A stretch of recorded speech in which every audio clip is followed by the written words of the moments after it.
Welcome to the final series of the 2026 Bond University QAFLW. Welcome to you wherever you're watching around Australia, around the world. My name's Daniel Viles. With me in a moment is Amanda Whitehead. We are into the big games. This is technically the second elimination final. Morningside Panthers, last year's grand finalists, slipped to fourth this year, so they have to run the gauntlet. Alongside them, the team that was eliminated at this exact fixture 12 months ago, the Wilston Grange Gorillas, making the finals for the second year in a row. Both teams have to win today, and then 3 more matches if they're going to win the flag. With me, as I say, is 2011 Premier with Yeronga South Brisbane in the Bond University QAFLW, under a different name back then, is Amanda Whitehead. Whitey, you get excited for finals, don't you? Oh, Daniel, I love finals. Finals is my favourite part of the year, and I think we've been talking about it since round 1. I probably should have said Merry Christmas to you as well. So, contrasting styles with these two teams. We pretty much know how they're going to play unless either Damien Richards or Phil Tonkin brings a surprise. Wilston Grange, they want to move it wide. Morningside through Damien Richards, they want to compress them. Do you see them sticking to type today? I do a little bit. There is a bit of wind around, so that's probably something that Damo has taken into account, and Phil as well. They're probably going to look at that. We've got some quite dark clouds over top today. I think the rain may come and get us in around the third, fourth quarter, which will be an asset to Morningside. They love playing wet weather football. They're very much, they can press that footy, as you said, but they love to be in and under on the ground. I do see Wilston Grange trying to use the wings, but they're not as wide as what they are at Grange. So it'll be very interesting to see whether they look to go wide to come back in again.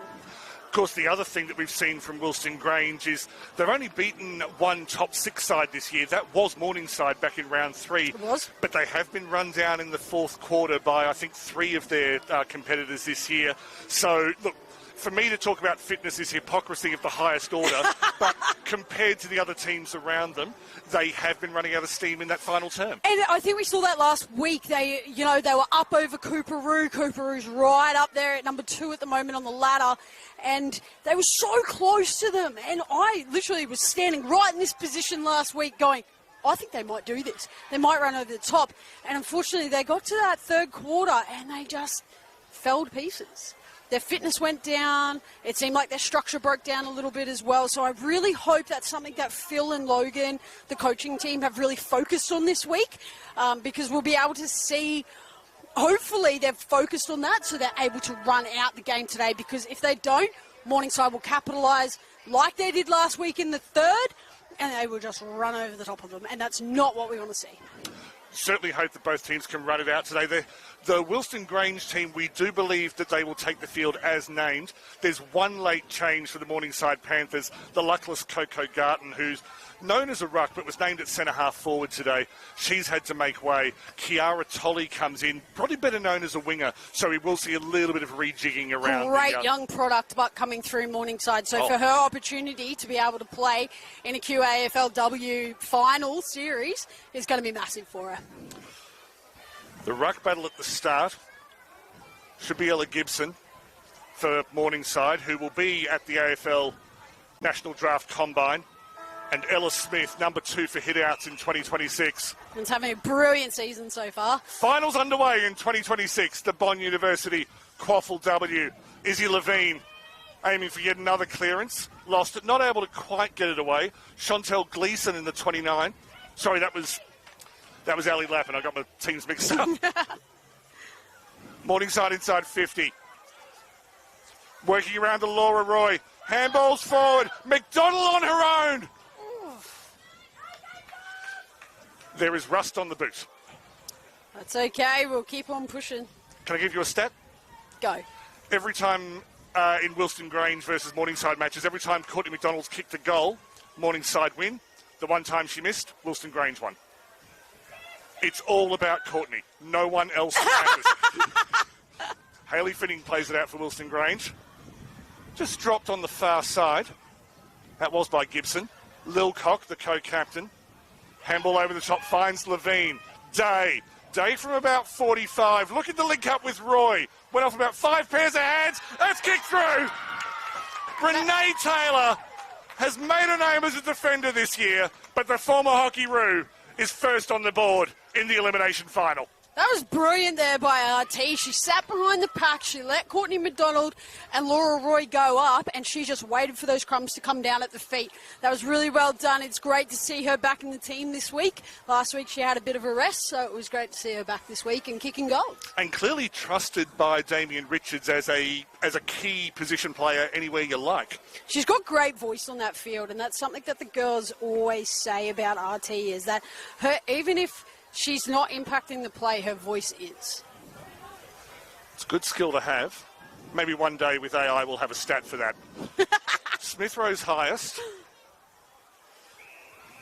Wrapped up is Collins, who uses the ball well, but her tackling numbers have been astronomical this year, Layla Collins. Finlay getting involved. Day out wide. Morningside through Levine. Left-footed kick inside 50, up towards Laura Roy. Tries to step around a few. Got the hands of the ball eventually. McDonald trying to knock it infield. Does so. The handball's working. Shot across to the right. That was Rafi Baviello. Another one of the Teen Armada for the Panthers.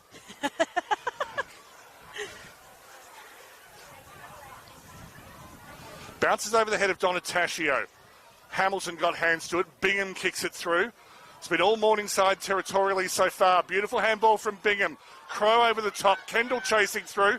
Ryden just outside the 50.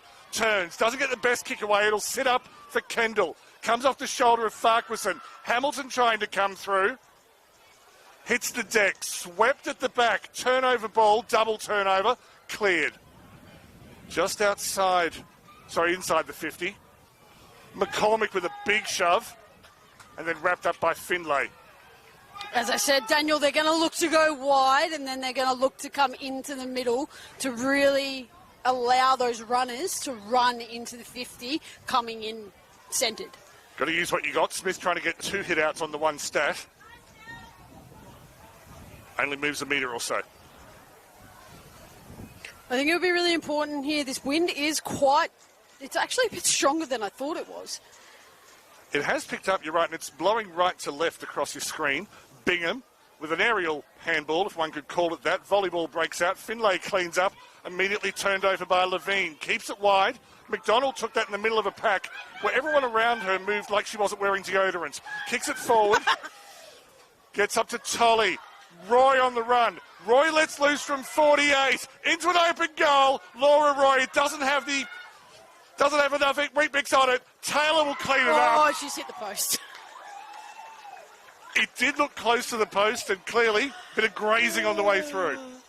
No. Rafi will be disappointed in that one. Apologies, it was Baviello. Yeah. She'll be disappointed in that one. Apologies to Renee and Rafi. Finlay at right halfback beneath the scoreboard. Keeps it wide. Bingham ran onto it well. O'Donnell. Bit of a floaty kick, but got it up towards Kendall.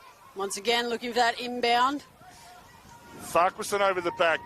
Bounce isn't kind. Collins played it to Kendall, forgot to take the ball with her. Moves out towards Hamilton. Collins with the shepherd. Hamilton breaks a tackle. Has time for a bounce. Handball over the top towards Kendall. Tried to knock herself into space. Strong tackle from Balcom. Then provides a shepherd for a teammate. They've got the turnover at left halfback, the Panthers. Unable to make it count. Levine makes it count. Inside the Petridis who's come on the field. Finds Laura Roy. They can settle at the Panthers.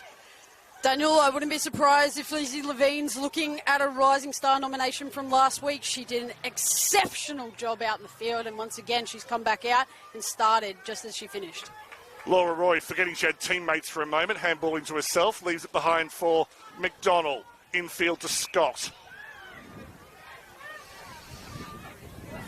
Looks for options, not afraid to take her time. Stella Scott. Jasmine Ware got hands to it. Chloe Musial. McDonald. McDonald's had one miss today. The omen is there for the Panthers. That's a skipper's goal any day of the week there, mate. Any day of the week. She used the wind really well then. She kicked into the wind and let it bring that ball back. So that was really important. And it's good to see that they're starting to adjust to that. They got their running hands straight out of the back, and they started moving really well. And it started down with Sophie Balcom's really strong tackle to allow that ball to come out. And then Izzy Levine running it out once again, starting like she ended last week. And the forwards just did what the forwards do well. She's known as a clearance machine, Izzy Levine, and she's certainly earned a reputation. But I think she's improved her link play since she came back from injury this year. Absolutely she has, and we saw that in the game last week. So I'm very interested to see how she goes. She's on for a break at the moment, along with Sophie Balcom and who else is down there? Ella Gibson. Abby Crow had a couple of attempts. There was a thumping hit out from Nellie Arnoux from the restart. And the free kick will stay with Crow. I have just eyed Uma Brennan on the bench. She's there. Beautiful pick up from Lappin. The kick was charged down. McCormick trying to clean up. Brought to ground by Collins was certainly one of them. That is a very welcome sight, Daniel, to see Uma Brennan back out in the field. Absolutely. Of course, a good friend and former Coolangatta teammate Kishaya Matenga now drafted to the Lions, cleared by Gracie Roy. And congratulations to Keys on that. That was a huge achievement. She's worked really hard to get there. Absolutely. I'll talk more about that if we get time later. We will. Bounces in one of the centre circles here, for there are three. O'Donnell knocked it forward. Laura Roy rated well, and then does that fake punch that we love so much. It's the most beautiful part of Aussie rules is when they pretend that they're trying to clear the ball when they're being tackled. When they're being tackled. Need a cool name for that. We'll come up with one. Petridis again. Lewin trying to get through. Knocked it up to Day. That's beautiful work. Petridis inside 50. Taylor trying to get away from Finning. Handballs it to herself. Finning kept her feet. Wins out. Outstanding year for Hayley Finning. Clears. Just a little bit too hot for Kendall. Possibly the wind taking that. Crow tried to clear. Probably went more up than forward. Scott away from her opposite number, Donataccio. Back to McCormick. Threads the needle on the left-hand side. Petridis athletic. Zoe Petridis. Callum Vale Jr. Thence to Morningside. Been here a few years now. That's an almighty punch. Gives Petridis the chance to keep working. Across field. Aiming it for Baviello. Finds her. Had Arthur on the run. Couldn't quite... Roy's out here on the left by herself. And she's fully blanked her then. Didn't matter because Chloe Musial was leading at centre-half forward. Do you think it was a direct kick, though? I thought it had to be precise because there were Grange defenders in the way. Yeah, potentially, but I think she could have hit her. You can tell Perhaps her a pretty good kick. Chloe Musial doesn't look to have the distance. Kicking into the wind, of course. Hits the deck. Goes past Day. Beautiful work from Arnoux. Accidentally tripped. Back to McDonald. The handball from Day to McDonald. Finning. Unable to hold on to it. And the Finning versus Taylor battle will be critical today. And now it goes through from behind. They tried 4 times. It'll be crucial here now that Morningside really sets up to try and keep this ball in. We've got Katie Day over here by herself, so she's going to come and be part of that throw-in. And I apologise, that wasn't a behind. It No, hit the post yeah. So just didn't want to confuse Danny on the camera and on the scoreboard. Sorry, Danny. Roy had it. Spins it before she had it. Knocked it out towards Katie Day. Won a premiership with UQ in 2022. Laura Roy up towards the square. Finning got hands in the way. The numbers are back. Some good work from Dodd trying to push Baviello away from goal. Back inside. Brilliant charge down from Arnoux. Whoa. Caused the turnover. Was that taken off the ball? Indeed it was. And Stella Scott will go back and have a shot. I might just have a replay of that one, Daniel, because keep an eye on her, because she looks like she's just hit her head. Okay. So we'll just keep an eye on that one. Hopefully not. One of those things where sometimes the impact won't be felt for a little while, which is good for this set shot. Stella Scott, distance okay. It's a third goal in the first term for the Morningside Panthers. I do have to apologise to Stella Scott. I had her down on our sheet last week as 36. She's actually 34. So for the first half of the game, I didn't even know who it was. Here's the thing, she was on Morningside's social media post as 33. So I do have to apologise. We did get there in the end, but I do feel terrible when that happens. So. One thing, we may not know Stella Scott's number, but we certainly know her talent. Named on the wing, but we've seen her play both forward and back this year. She seems to, I don't know whether she's necessarily named in those positions, or whether she's just got such good game awareness that she turns up in those positions. Absolutely. Nelly, I knew, is in the ruck here. Neutralised on that occasion, knocking out towards Day, then back to Petrides via Gibson. Her kick is scuffed, well taken by Roy. That was not 15 by any stretch of the imagination. Day, Jasmine Ware takes another intercept mark in 2026. Grange will be looking to push it out towards the interchange box here. They've got Macca and Ella both sitting on the bench. They're going to want to get those players on pretty quickly. Was knocked away from Farquharson, thanks for the update. Knocked inside by Lappin. Levine has been very involved early. This is a charge down festival. Arnu with her second one in the last couple of minutes. Just over the head of Collins, is able to get past Day, who of course played for Wilston Grange herself a few years ago. Beautiful from Balcombe. Don't know if he's ever played netball, but that was a netballer's mark, if you know what I mean. Finds Stella Scott in space. I believe she has played netball. Yeah. You can tell by the way they position their hands when they mark. Scott. Was looking for Roy, knocked away from her, away from Lewin, who had a bit of an air swing with the arm, so to speak. Back to Petrides. Good vision. Knocked it towards Hamilton. Hamilton may be able to break if the ball will sit for her. Runs around Scott. The counter-attack on. Got it forward to Brennan. Couldn't find Hamilton with the 1-2. Just knocked in the air by, might have been Collins. No, Wallace. Good tackle from Fletcher. Nothing paid. Ryden putting pressure on the next play. Wilston Grange have willed it inside 50. Farquharson creating space. Snaps from 45. Has the breeze. Not much else. And lands in the arms. Gracie Roy. Thank you very much. I had a pole in the way. No, you're right. It's not a national reference. It was an actual pole. Turned over. Was dropped by Maddie Brown, who's playing further forward than we used to. Kicked into the pocket. That's beautiful work from Hannah McLaughlin, who's dropped into the back line today. Had a good year in the midfield generally, but versatile. And that should just be a boundary throw in front of the Lewis College Sports and Wellbeing Centre. Shout out to Lewis there. How did this down the road? They absolutely are. Some of their students probably walked through here on the way home to get home. Bingham on the ground. Bingham working on the ground. Day wrapped up. Bingham's not looking good there. She's holding her head. She seems to have got up okay. Good to see. She's a tough nut. And fancies herself as a ruck, apparently. Hey, there's nothing wrong with being a short ruck, mate. It can work. Did do it in the grand final. Thank you very much. Gibson, Levine running backwards. Day blocked by Collins. Bingham with the tackle brings Day to ground. Now, I'd really like to see Morningside here set up. They've done really well in their forwards, one-on-ones, but there's still a couple sitting around that.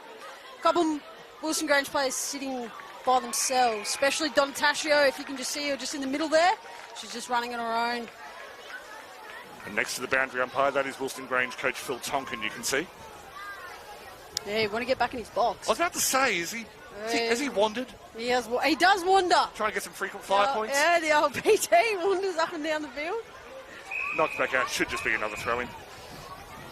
Our umpires for today, in the field, Zane Pendlebury, Opal Jones and Brock Herman. On the boundary, Ruby Chalmers and Bryn Weir. And in goal, Riley Hutchinson and Bryce Franklin. For the last decade, proudly supported by Bradnam's Windows and Doors. Thank you, Bradnam's, for the decade of support you've given our umpires.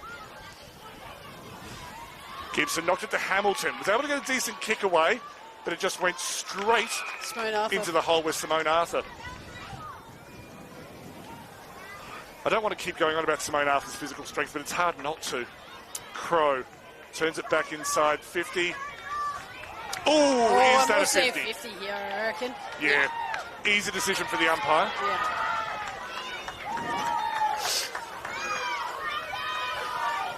It's good to see a good crowd here today, Daniel, too, supporting the girls, especially when there was no men's games today. So more of that in a moment. Oh, Laura Roy Roy's just sniping herself. I hope that's not true. Look back, Taylor off the outside of the boot, across the face. That all happened quickly. But yeah, Roy was by herself. Did she get any kind of contact, or did she just fall over? No, she just fell over. Yeah. Sorry, Laura. Elroy, you've done a great job. It's just lucky she doesn't have a sister in the team who might clip that out and turn it into a slow-motion GIF. That'd be horrible if that happened. Oh, I heard Courtney McDonald's pretty good at that for the girls. She does have a bit of a social media pedigree. She does. Running a business. Dodd flew, didn't come down with it. It's beautifully done by Tolly. Scott. Under it is Dodd. The punch came in from Taylor. From Lilcock, apologies. Ryden. Scott. I think she was trying to be bumped over, and the first bump wasn't hard enough, and she had to put a bit of gravy on it. By the way, it was actually Jasmine Ware that was on that ball, not Dodd. That's good. Ryden. South Australian. Keeps it wide. Oh. Punch across from Lilcock. Falls to Farquharson. Handball to Findlay. 1-2 with Farquharson. Hamilton in the middle. I think Farquharson's looking further forward. Looking for Brennan. The punch at the back from Lapham was good. Falls to Hamilton. Hamilton time for McCormick crunched her. Play on. The turnover has occurred. I think that's Neva Bell who was able to clear it. Taken by McCormick. That was tough play. That was a massive tackle there by McCormick. She just didn't give up and just chased down Summer Hamilton, which is not an easy task, Daniel. Indeed. Is Finning to Brennan. Not Brennan's best kick. Looking for Hamilton. Trying to keep her feet. It's a size mismatch between McCormick and Hamilton, but I think Morningside has identified Hamilton as the danger player and they put McCormick on her. Sorry, have you seen how high Summer Hamilton can jump? Yes, I have. Then that size matchup means nothing. It's a very good... That's yes, I yield to your superior analysis quite easily. It means absolutely nothing, I can tell you that, mate. Holding the football, Greta Lilcock puts a lot of defensive pressure on. Has a fairly big engine. She'll be going hard late in the fourth. Ella Smith using her height, not able to keep it in the field of play as Chloe Musial. It's like musical, but without the C. That's not a joke. What do you call it? Musical? Well, her surname is pronounced Musial, and if you Musial. Yeah, and if you put a C in between before the AL, it's musical. Right. That was an hour's work, Whitey, please. Sorry, Dad. Pushing. Opal Jones picks that one up as we move on and concentrate on the football. This is a finals match, week one of the finals. Georgia Lewin. Crow flying. No pun intended. Hamilton knocked to ground. McDonald standing guard. Ball up for Jones. Daniel, if this is how you are right now, how are we going to go tonight, mate? Don't know if we're allowed to talk about the game tonight, but no, it's quarter time here at Jack Esplin Oval. It's been all Morningside in the first quarter. Wilston Grange had a couple of inside 50s, but Morningside 7 scoring shots. It's 3-4-22 to the Panthers. Wilston Grange no score. Quarter time. Thank you for joining us here on the official AFLQ YouTube channel.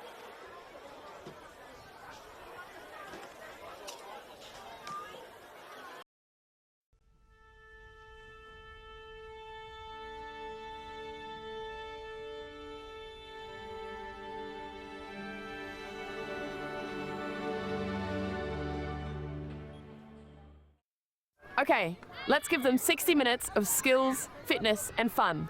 And let's not forget about connection. We're talking safe, inclusive and modified rules, perfect for newcomers. Okay, super kick on 3. 1, 2, 3, super kick! Woo! Yeah! Super fun, super safe, super inclusive.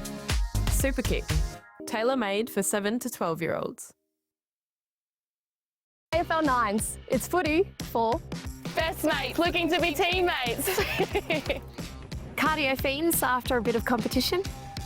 Legends of the game, looking at making a comeback.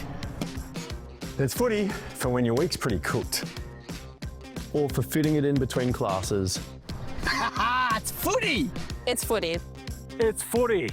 It's footy for me. It's not just an Australian sport. There's a lot of countries that come over and create a home here that can also join in and play the sport to the fullest potential. All the advice that you get given, it's really inspiring.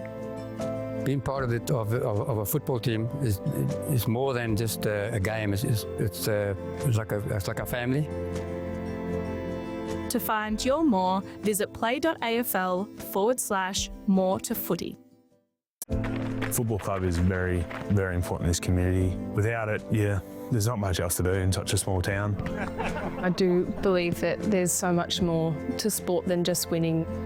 If my story says anything, it's that you don't need the experience, having the passion and having the want to see the young girls excel. It's also, to me, a chance to give back to the community. To find your more, visit play.afl/more to footy. Presented by BHB, the AFL's Gender Equity Education Program supports community football clubs to make more welcoming and inclusive environments for everyone in footy, particularly women and girls. It provides practical tools to remove barriers, challenge outdated norms, and create safer, more equitable environments where everyone can participate, lead, and officiate the game. We chose the Gender Equity Education Program more because of the growth we've had in the female participation over the years. So for us, it was an addition to the Women and Girls Charter Club, which we did back in 2024. The growth we've had in our female participation from the start of that to where it is now is nearly double. What has stood out the most is how practical the program has been, and it uses real-world examples and that stuff clubs can start implementing straight away. The Gender Equity Education Program has had a huge impact of our club. Participation rates of our females has grown massively over the last few years. It just gives the ability for a mum that has a young daughter to have a safe space to start a new sport, continue on their AFL journey here at the club. We would encourage other clubs to get on board with the program, help create a safer, more inclusive environment for your club, players, families and members. The program for us, it really shone a light on what we've been doing well as a club. Clubs continue to grow, participation levels continue to grow. I feel confident within our club that new players to our club, existing players to our club, feel that the environment they're here, they continue to learn, continue to grow, but doing it in a safe space for kids these days, it's paramount. So take the next step and submit an EOI via the link in the caption below.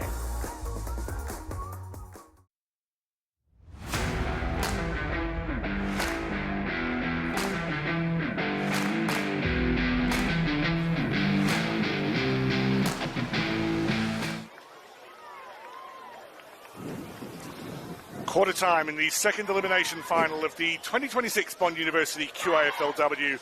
A very strong start to this game from the fourth place Morningside Panthers. They lead the fifth placed Wilston Grange Gorillas 3-4-22 to no score. The goals for Morningside came via Renee Taylor, Courtney McDonald and Stella Scott. My name is Daniel Viles. With me is Amanda Whitey Whitehead. Fairly one-sided so far, Whitey. Yeah, I'd say it is, mate, but I think, Wilston Grange is just warming up. They're starting to get into it. We saw it towards the end of that quarter. They were starting to run. But I think Phil needs to change up their game plan a little bit. Morningside's reading it way too well. Out wide, back into the middle, come into the top of the 50 and look for those runners over the top. So kick over the top of the forwards, let them turn and run. I think he just needs to change it up a little bit. Hopefully he's had a chat to the girls about their pressure also. But I'd love to see that more leading patterns and stop looking for that overhead kick and run. Thank you very much, Whitey. And of course, it's Morningside with a 22-0 lead, having played into the wind in the first quarter. Morningside now running to the left of your screen. Pops up for Finlay. She knocks it out wide into space. Good run forward from Crow. Just eluded her. Gracie Roy rounding outside. Genuine two-footed player, but pressure on that kick. And just has a little smile at her own clanger. I was going to give her a bit of... Yeah, after the... I was going to chip it there, but I'm not going to now. So riding with the free kick at the right wing, just needing interchange gates. Plenty flew. Balcom most of all. Collins' handball was blocked by Levine. Lilcock on the ground. Collins on her. Collins versus Lilcock might be a battle we see for a few years yet. That was a good play there by Lilcock. She just held the footy up to allow her girls to get back and help. Ella Smith may have got that off the face. I think it rolled down off her head onto the snows. Well intercepted. Sorry, not intercepted. Run forward from Musial.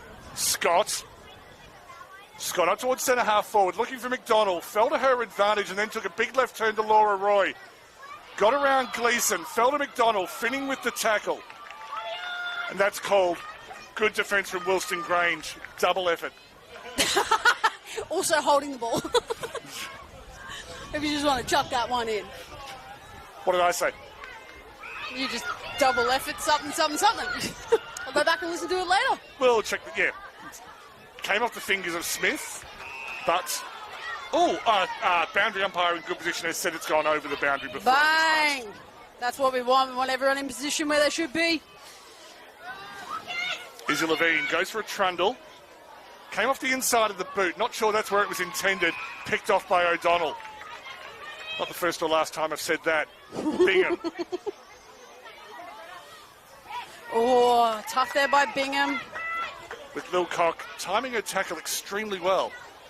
Really interesting here, Grange. It's taking a long time to get set up around that play. You're right, Smith was very late to the ruck contest. Had to come back for a while. Lilcock seated by Collins. That battle is becoming crucial in the middle of the park. No real possession till Levine. Just got a bump. Oh, it was called a throw. Wilston Grange will get an opportunity to clear. Crow yelling for him. Yes, and you know what? She's dead right here, Daniel, because if she switches that play and comes up this far wing, they've only got Sophie Balcom sitting out here. She could have an opportunity. Fletcher putting pressure on Balcom. Knocked it to her own advantage. Gets it inside. Not quite able to link with Donataccio. Kendall will shoot from about 35. That is brilliant to shoot to Kendall. All the goals at the southern end. Wilston Grange on the board. Still got Katie Fletcher down after that tackle. Both her and Sophie Balcom hit their heads on the ground there. So it is quite a hard surface just around there. So well, tell me about. They've had some work done here recently. They have. So recently they just had. Oh, geez, I don't even know how much it cost them, but they just had new irrigation put through, removing that cricket pitch in the middle as well, Daniel. So the surface itself is not quite right up there. You can probably see that the grass is still a bit patchy. So around with all the rain that we've had as well, it hasn't really had the opportunity. But I'm unsure if we are going to see Katie Fletcher for the rest of this game now. She's been playing well as almost a key forward this year. Now, because we had to look at the injury and talking about the ground, that goal really was set up by that pass that you were screaming for at the quarter-time break. Absolutely. They were able to switch it from centre half-back and find some space through the right channel. As I said, switch the play, get it out to the clear side. You only had one Morningside player here, and you had a beautiful mark in Katie Fletcher, so they did really well there. You can see that dust in the middle, Daniel. Sorry. It's like playing in TFL. Yeah, some of these girls know about that. Indeed, here's one of them, Gracie Roy. Few players lost the grand final after an unbeaten season. Beautiful work through the middle from Crow. Got it forward underneath McCormick and Brennan. Well cleaned up by McLaughlin. It's all pinball just outside Wilston Grange's forward 50. Eventually Baviello's on the ground, as is Wallace. Just had to reach deep into the memory bank. No, I've enjoyed watching Annie Wallace play. Cleared by Petrides. Finning, beautiful. Touched on the way through, not called. Got to play the whistle, which they have done. O'Donnell may be a little lucky, just came through. Day charging through on the outside like an open side flanker.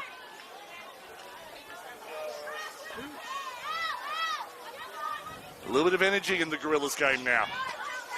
Just see Sophie Balcom come off there for Simone Arthur, so... Petrides goes inside 50, sorry to cut you off. Roy not able to keep her feet, but thanks for keeping an eye on the interchange, Whitey. Cleared out towards Donataccio. Just went over her head slightly.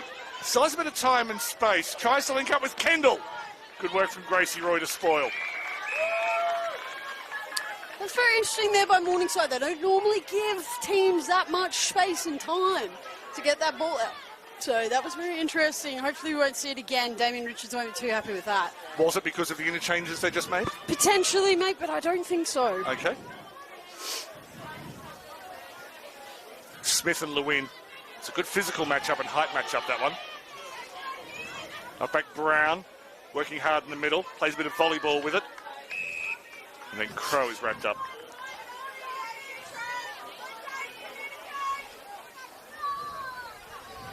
Wind has died down. Sun's out a little bit. There's just a little bit of heat getting through, but temperature's still in the low 20s at Hawthorn in the inner east of Brisbane. Knocked out to Crow. Gets it over for Treaties. It's a floating kick towards Kendall.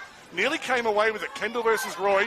That's going to be that's going to be a great battle, Daniel. You watch that one, because it's going to be just like Finning and RT over here. Taylor chips over the top. Finning makes speed. Takes it with outstretched arms ahead behind Laura Roy.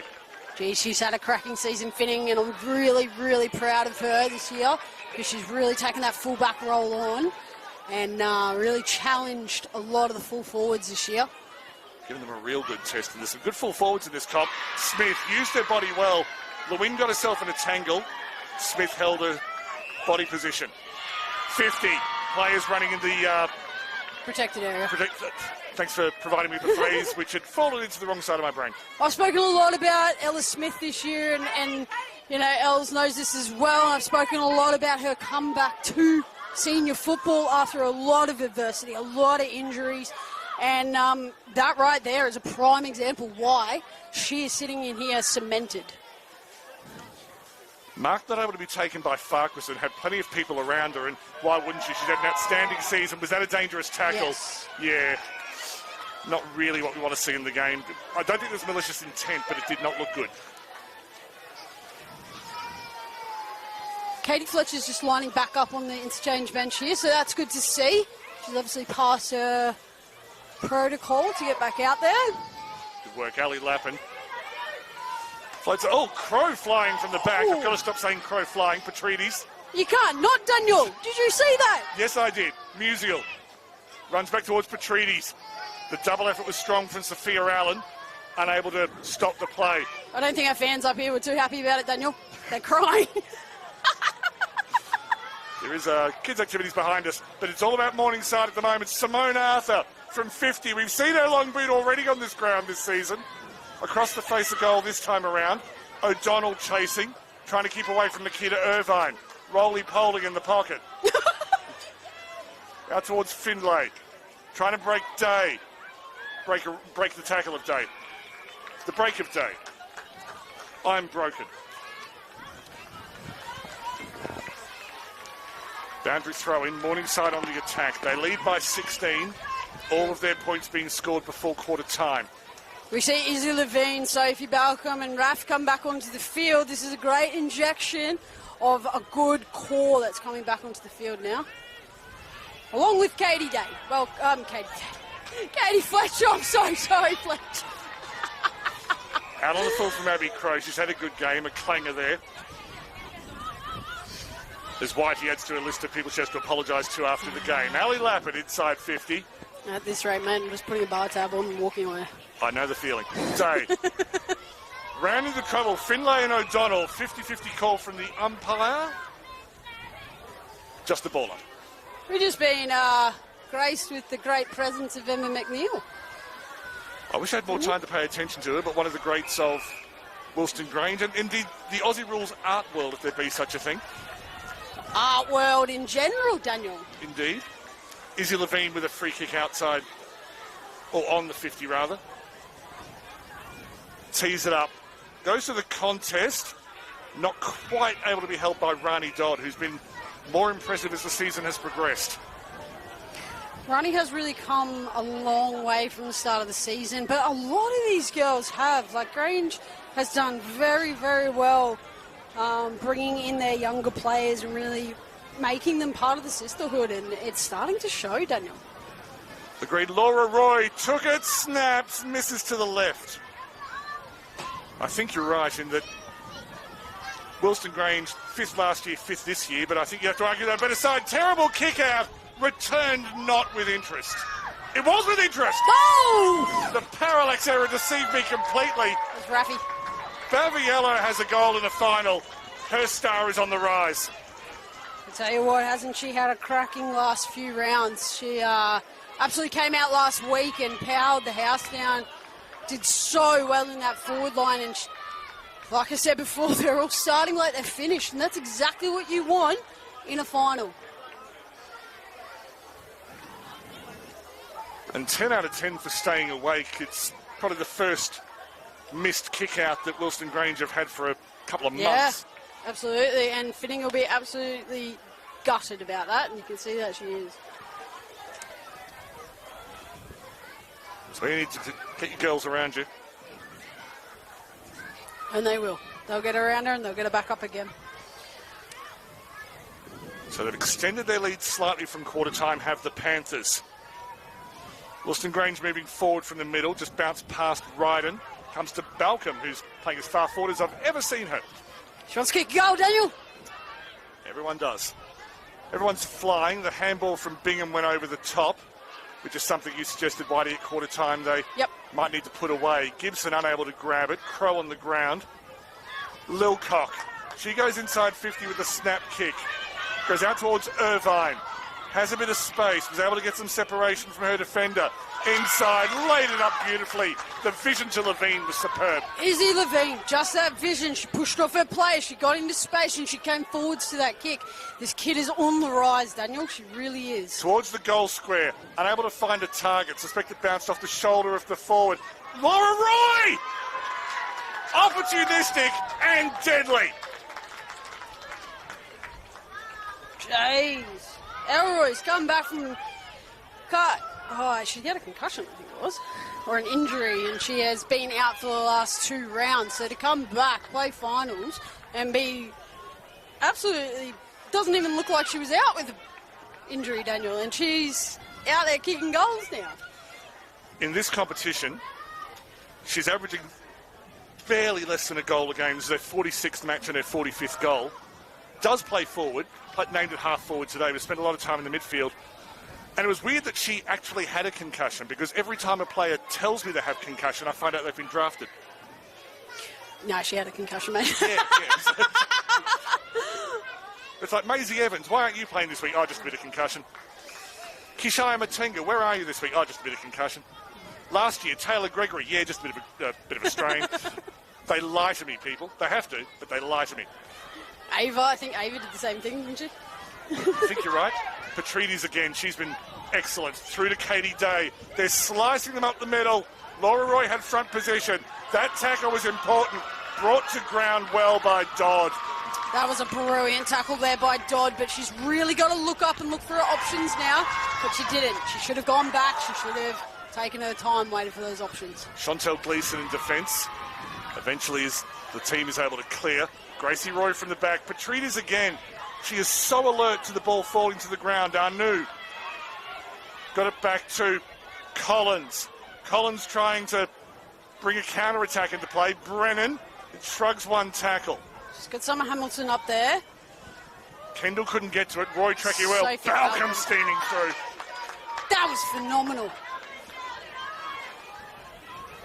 The skill there was that Balcom read it about 5 seconds before it got to her. Beautiful work from Bingham, except she turned it over to Patrides. Patrides inside 50 again. And that is a deceptively comfortable mark from Dodd. It was difficult, but she made it look really quite easy.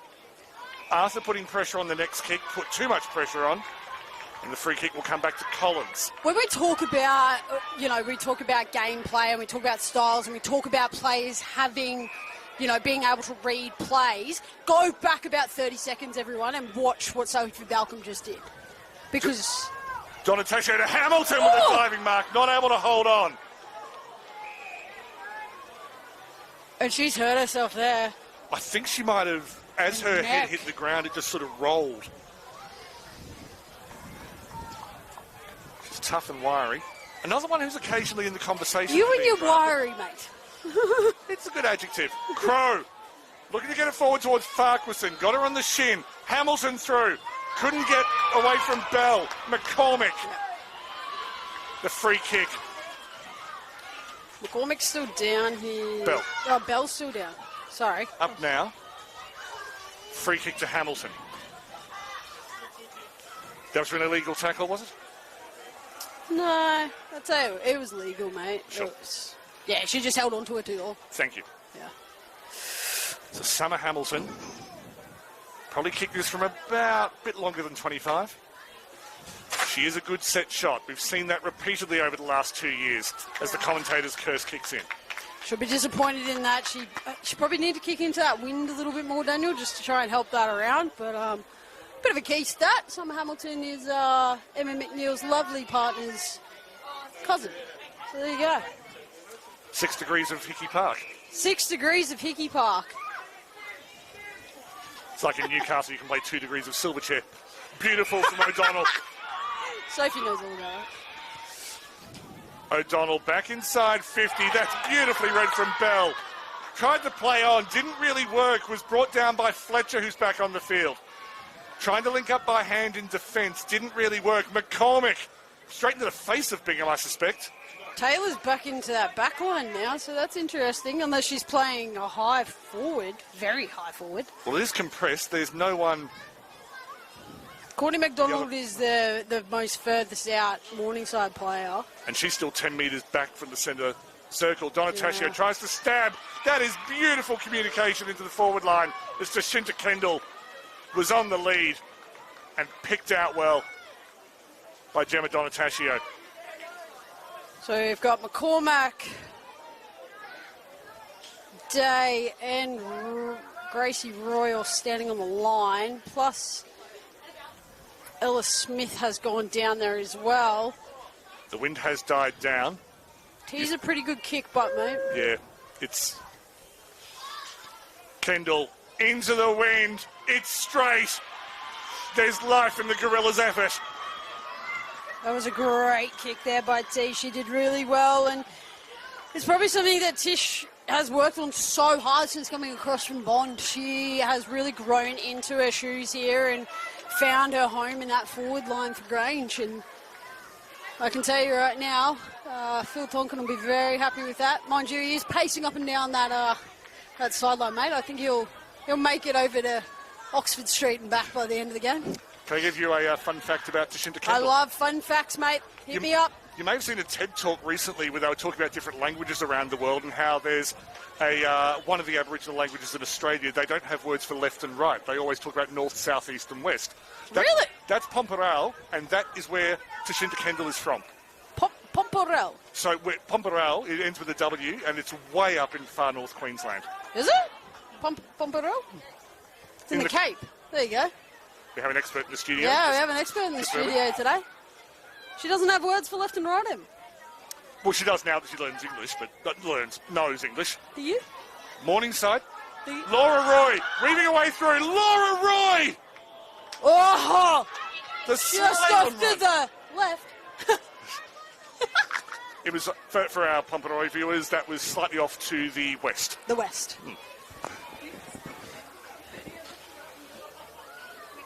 Do I sound pretentious? I feel pretentious. Closing in on half-time, it's a 23-point lead for the Panthers. This is an elimination final. For one of these teams, it's the last game of the season. For what it's worth, there will be extra time if it's tied up. Dropped by Scott. Would that not be exciting, Daniel? It's happened before, 2022 grand final, where the last point of the game was kicked by Katie Day for University of Queensland against Southport, now wearing the number 9 for Morningside. Jess Stallard kicking the winning goal in extra time that day. Got myself all tangled here. Yeah, I thought there was something going on. Sorry, mate. That's all right. Gibson knocks it out towards... Oh, actually, Levine. Gibson got it the second time. Levine linking up. O'Donnell found a way to get it free. Farquharson didn't go 15 and was crunched. Levine wins the holding the ball verdict. Farquharson down. Oh, no, that's not a good look. No. No. Once you start hitting the slapping the ground, this is... Mate, she's held her knee. It's not what we You're saying want I to was see. looking at the shoulder, but... it's the knee. Paul's. So, Delisted from the Western Bulldogs last year, Farquharson has come back to the QAFLW with absolute focus. Kicked 28 goals in 13 matches this year. And probably got the assist for not quite that many, but a fair few. For the good of the Bond University QAFLW, seeing Zamole Farquharson on the ground is horrible. Not what we want. Not what we want for anyone, Daniel. No. It doesn't matter who it is. And this is something we have spoken about personally, the two of us, through this whole season, is there is nothing worse than watching a player go down, and there is nothing worse than seeing their physio touching their knee. It's one of those things I'm not going to start the conversation because I'm not qualified, but just as someone who loves the progress of women in sport, we're finally getting sports science research into why women seem to get so many anterior cruciate ligament injuries. Absolutely, mate, we are. And obviously, they have put a lot of it down to, obviously, we have menstrual cycles. Indeed. We might just watch Farquharson leave the field because... It is a knee, mate. I'm just going to watch the replay back, Daniel. Please do. Just see. Didn't mean to interrupt you when I did. I wasn't trying to stop you talking about that. No, you're all right, mate. It's very important. They will bring her off through the interchange because obviously here with the rules, if they do take her directly off the field, she cannot return. Yeah, you've got to... It's worth the extra effort to bring her through the interchange gates. You just never know. And we hope for the good of Zimmy that this is not the case and this is just a little bit of a jar and she'll be back out there. For Farquharson, for the Wilston Grange Club, but also for Morningside, because they want to win this by beating the best side. They don't want to get it by default. Bit of contact before the contest came, was all accidental, but not for the first time this afternoon. Laura Roy found herself spread eagle on the ground.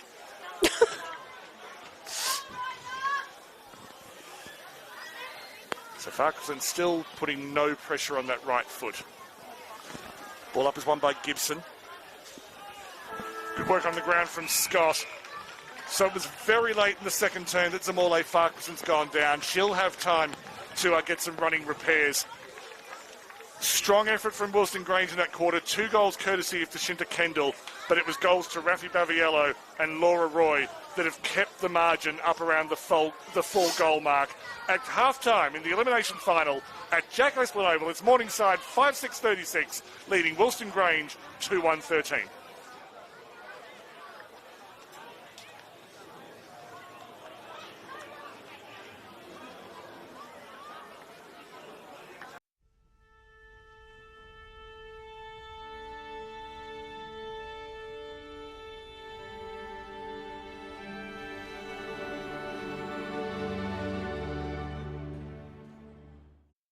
Okay, let's give them 60 minutes of skills, fitness and fun.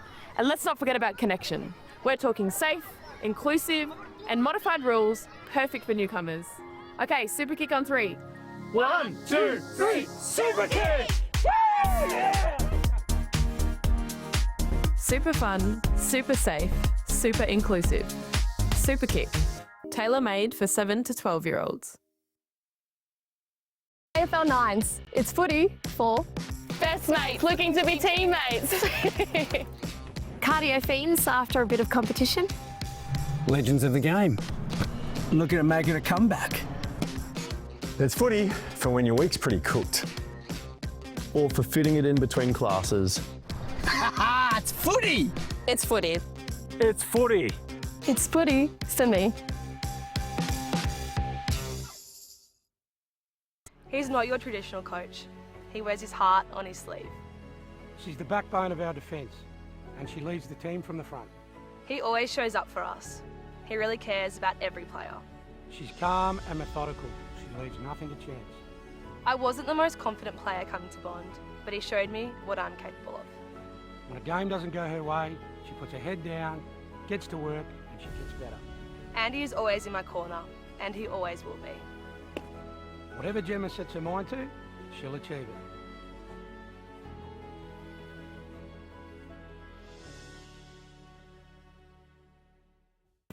It's not just an Australian sport. There's a lot of countries that come over and create a home here that can also join in and play the sport to the fullest potential. All the advice that you get given, it's really inspiring. Being part of a football team is more than just a game. It's like a family. To find your more, visit play.afl/more to footy. Football club is very, very important in this community. Without it, there's not much else to do in such a small town. I do believe that there's so much more to sport than just winning. If my story says anything, it's that you don't need the experience, having the passion and having the want to see the young girls excel. It's also, to me, a chance to give back to the community. To find your more, visit play.afl/more to footy.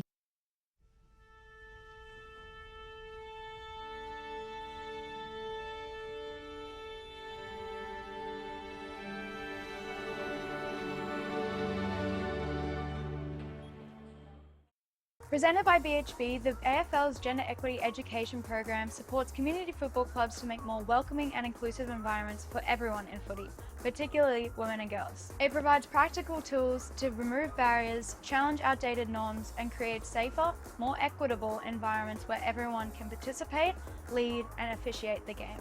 We chose the Gender Equity Education Program more because of the growth we've had in the female participation over the years. So for us, it was an addition to the Women and Girls Charter Club, which we did back in 2024. The growth we've had in our female participation from the start of that to where it is now is nearly double. What has stood out the most is how practical the program has been, and it uses real-world examples and that stuff clubs can start implementing straight away. The Gender Equity Education Program has had a huge impact of our club. Participation rates of our females has grown massively over the last few years. It just gives the ability for a mum that has a young daughter to have a safe space to start a new sport, continue on their AFL journey here at the club.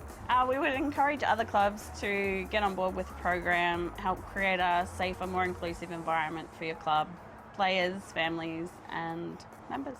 The program for us, it really shone a light on what we've been doing well as a club. Clubs continue to grow, participation levels continue to grow. I feel confident within our club that new players to our club, existing players to our club, feel that the environment they're here, they continue to learn, continue to grow, but doing it in a safe space. For kids these days, it's paramount.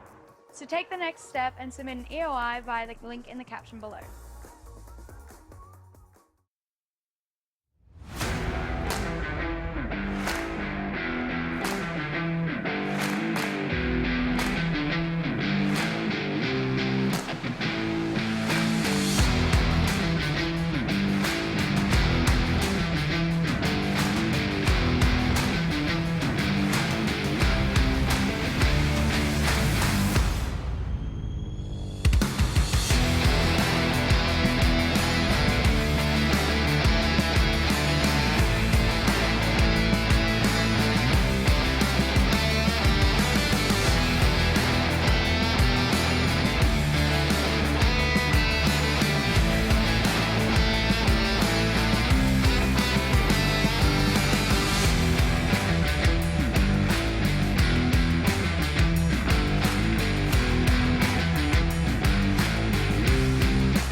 Morningside Panthers are in the box seat at their home ground, the Jack Esplin Oval in Hawthorn.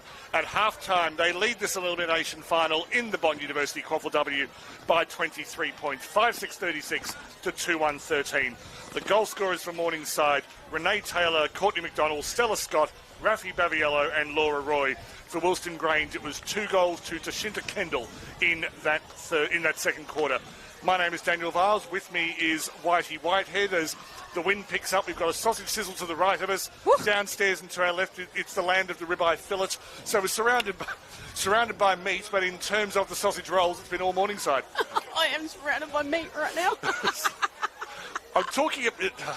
get on with it. No, we're going to talk about Morningside. Wilston Grange. I'm so sorry. I have no doubt that both those teams went in. I know Morningside would have gone in absolutely pumped from that half of footy. I don't know if Damien Richards would have been too happy with it. I think there was some opportunities there that they could have closed down the footy a lot quicker. They let the ball out a little bit too fast or let them switch the ball, and Damo would have spoke to them about that, closing that down, putting that pressure back on the footy. Phil would have gone in there with the mindset of, girls, we can do this. This is not out of reach, and I can tell you right now, 4 goals and they're back in this. They kick the first goal in this quarter, Daniel, and I guarantee they come back with an absolute wind behind them. Literally and figuratively. Yes, well, they will get the wind behind them. But what I would like to see from Grange is just that little bit more want. We've seen their hard running game this year. They've got the speed. They know where they need to be. Those forwards need to stop. They've got to stop that kick over and run play now. They need to be coming forwards to the ball and leading to that football. So I have no doubt that Phil and his team have spoken to them about that. But I'd love to see that old run and carry that they have. They get that run and carry going, Morningside's going to struggle to keep up with them. 2-part question for you, Whitey. Yep. Do you think that Wilston Grange, to avoid those fourth quarter rundowns that they've been suffering, do you think they may be going at, say, 80% at the moment to keep something for the fourth quarter? And if they are doing that, do you think that'll work? Potentially, mate, but I think this quarter will be the absolute either nail in the coffin or will be the deciding factor to the end of the fourth quarter. Wilston Grange get up in this quarter, they get a bit of pep in their step, and the fourth quarter is going to be tough.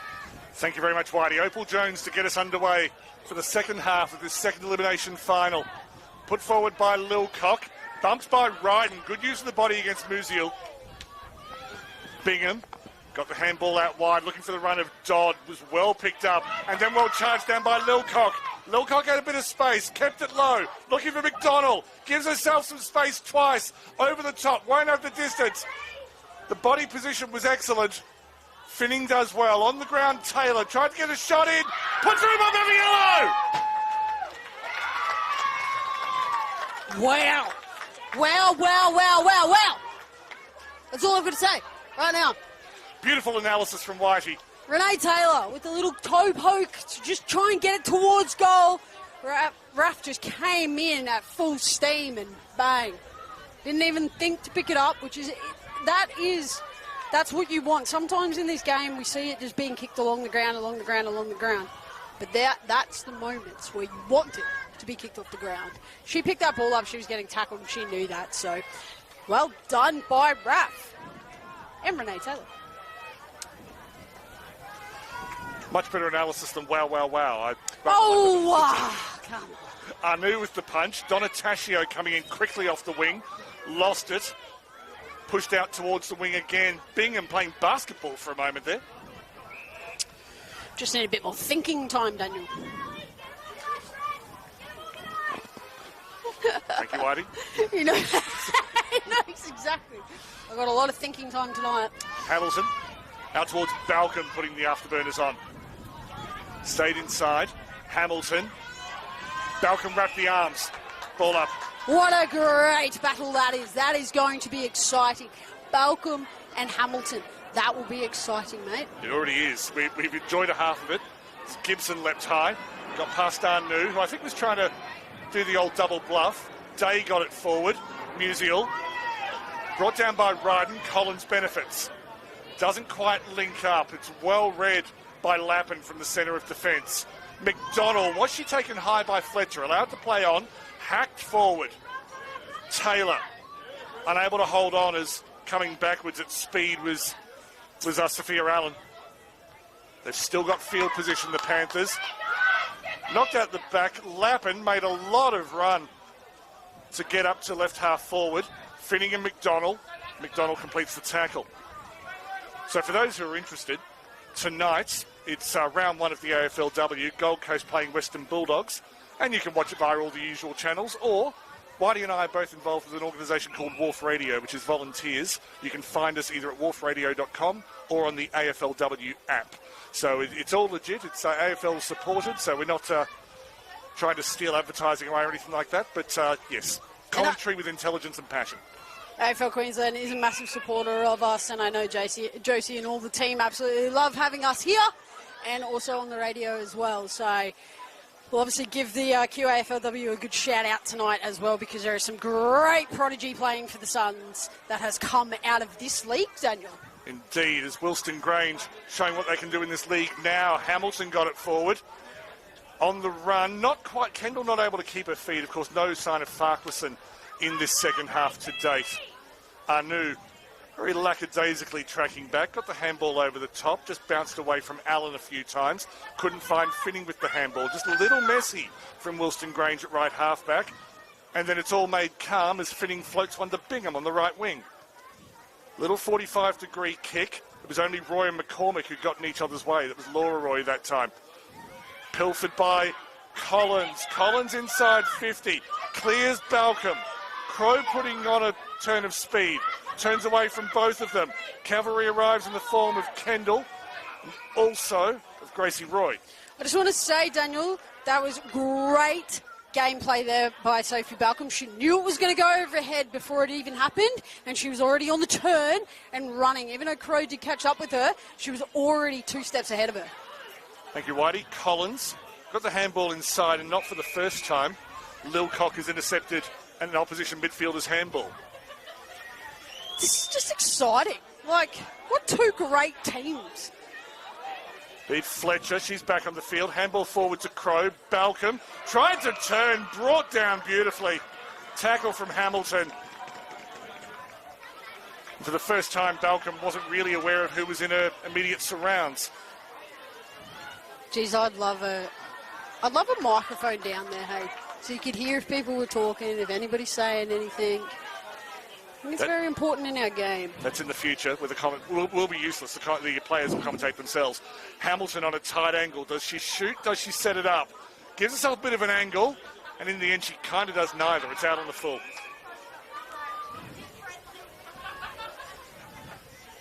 Opportunity missed for Wilston Grange, but they do have field position. Remember the last time they were running to the left of screen, they did not trouble the scorers. If Morningside can get a mark right here and switch that play back into the middle, mate, they're on here. And it was Finning and Collins who got in the way, and then they coughed it up. Hamilton putting pressure on Levine. Was able to get there first. You talked about the want. Hamilton's providing it. Got away from Anu. Turned over again to Morningside in the right halfback position. Bingham with a strong tackle on Levine. And then they get to know each other a little better. So we all get to know each other like that on the field. Yeah, they're just swapping Facebook details. Instagram, mate. Instagram. Sorry, I was about 5 years behind them. Well done by Roy and Day. It's Gracie Roy. Day forward. Dodd getting in the way. Finning coming to help. Dodd picks up the crumbs. Knocks it wide for Anu. Anu's quite tall. It was too tall for her. Lilcock circumnavigates the ball, then gets bumped off it when she has her head over the ball. Free kick. I know Greta got the free kick just then, but I would have liked to seen Izzy Levine just create a bit of support for her then. She didn't. She kind of just let the 2 Grange players go to her. So it's probably something Izzy needs to just be aware of. Good analysis as O'Donnell flies, gives it to Crow. She goes back towards the 50, rolls inside 50. Fletcher creates space, got around Gracie Roy. Has a kind of shot. There was plenty of pressure on it, so boundary, throw it around on the full. I think we're going to see out in the full there. I was looking at the goal umpire to signal, but it ended up being the field umpire. I wasn't watching. It's out in the full. I was watching the wrong thing. I'm going to say, Daniel, just looking down onto the Grange bench, we will not be seeing Zimmy Farquharson return. Tragic's too strong a word, but you can tell how I feel. Day. We're all shattered for her, mate. Absolutely. Good work from Brennan. Excellent work from McDonald. They played against each other. Actually, Brennan missed the 2020 Grand Final, but they were at the clubs that year. Bingham, that was probably a throw, but the umpire couldn't have seen it. Inside. Abby Crow's just down here. She's got a bit of a limp, but she seems to be running, so we'll just wait and see. Courtney McDonald's come off, and that ball has come straight into that hot spot for Tishinda Campbell. Or Kendall. Campbell. Sorry, Tish. Bell just saw it go past her. Working hard is Wallace, trying to get a shot away. McCormick held her well. The clearance came from Gracie Roy. Finning sweeping. Was able to, thought she was handing it off to a teammate. Not to be. Brennan tracked back well. Renee Taylor gets the upper hand. Bit of an air swing on the ground. Again, she's mastered that little knock to herself. Irvine's got to be on the go here. She's not. She's standing in front of her player, but she needs to be on the go. Exactly like Laura Roy is right there. Stella Scott maintaining the play. And I think, Whitey, you've just identified why Laura Roy was able to take an uncontested mark at centre-half forward. And she's going to go straight into Katie Day here and give her an opportunity to shoot. Sophie Balcon's just come off and Simone Arthur on. We're also going to see Greta Lilcock come off here and potentially see Izzy Levine coming back on. Thank you, Whitey, as Katie Day will shoot from about 35. Looks okay. Touched on the line. Rushed through by O'Donnell. Also, congratulations to Katie Day and her beautiful partner, Crispy. They have had a beautiful little baby boy. Congratulations indeed. Kristen Tyquin, also premiership winner. She was at UQ, had an ACL at the time of the grand final, but yes, congratulations to Kristen and Katie. Uma Brennan at right halfback will keep it wide. In fact, just came in slightly because she saw the run of Jasmine Ware. Ware goes back wide. They've liked that right-hand side today. Well picked off by Finlay, the Wilston Grange captain, who's probably got that job for another decade if she wants it, has to go behind the mark. Tell you what, mate, Morningside's got some power sitting on the bench at the moment. You've got Sophie Balcom, you've got Courtney McDonald, you've got Greta Lilcock, you've got Elwyn, and you've got, who's down there? Kira Tully. That's some fire. Plenty of fire left on the field with both sides as well. Just trying to get to it, Levine. Possibly had an arm held. Tackles being broken. So over the top of everyone. Solotri, Donataccio. Baviello trying to get through the middle. Bounces away from everyone when they want it. Coughed up to Levine. No, to Laura Roy. Couldn't find space. Knocked out the back. Holding the ball. Holding the... Yes. Free kick to Wilston Grange, who just did enough. Smart play there by Laura Roy. Picking up the ball, wasting a little bit of time. Yeah, you get it, Rani. Go and get it. Oh, my favourite. Macca. I'll tell you, you said so. Charge down. Ryden got too close to her opponent. There's been a lot of smothers today. Brennan cleans up. Finds Finlay on the wraparound. I have a lot of favourites then, just like you do. I've noticed. Yeah, it's, we have plenty of love to give. McCormick on the ground. It's a wonderful photo taken by Anthony Byron of her trying to tackle a player and she's horizontal in mid-air. Oh, wasn't that a cracker? Got some wonderful photographers. Brooke Sleep's here today. Anthony Byron will be down at the next game, Bond University versus Aspley, which is the other elimination final. The winner of this game will play the winner of that game next week. And you might hear us again. Lucky you. Ball up on the right wing, Wilston Grange perspective. Left wing, Morningside. Collins knocks it forward. Just got away from Lappin. Hamilton goes flying, legally apparently. Lappin forward, Ella Smith. Once again, having a standout season, Elle. I'm very proud of her. Lots of attention, rightly so, on Aspley's Ella Smith, but Ella Keeley-Smith on the field right now, number 2 for hit-outs this year behind Monique Corrigan. Beautiful short passing from Wilston Grange. Has been able to get it just inside 50. And I don't Comes to Collins. Collins with a shot from a long way over to the right. We now know that Collins has range. That was a huge shot, wasn't it? And she barely looked like she put effort into it. Imagine if she got under it. Jeez. I do speak a lot about Ella Keeley-Smith. But I don't think anybody would ever fully understand, other than myself and a couple of others, how much adversity she's done to get here. And I just have so much time for her and so much credit to give her for it. Not far behind her in the fan club as the woman herself knocked it forward, came off plenty of hands, was beautifully keeping her feet. That was Stella Scott again, who's been in so many important moments in this match. Clever play from Dodd to create a little bit of space for herself. O'Donnell. Great shepherd there by O'Donnell, and that's exactly what we want to see from your teammate. Baviello caused the turnover. Day brought to ground by Brown. You see, Morningside are in control, but you can see there's just with the body language, they're very much up for this. There's no complacency whatsoever from the Panthers. Day's just a bit winded after that, but we'll see Greta Lilcock come on for her. I thought Maddie Brown was about to crash through about 3 or 4 tackles there, but bit off a little bit more. Zoe Petrides has the free kick. Keeps it short to Lilcock. We see... We'll keep it wide. Baviello's there, as is Laura Roy. Grace O'Donnell combines with Finning. Gets the turnover. Nothing too convincing at the moment. Laura Roy, big bump on Collins from behind, then fixes her ponytail. Very important. And we see Bingham and Anu come on there for Maddie Brown and Ella Smith. That's opposites in height. Very opposites, mate. Gibson done well in the ruck today. Scott's done well everywhere.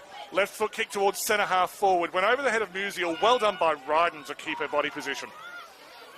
That was great there by Ryden. She just held her stead and took that mark very easily in a contested situation.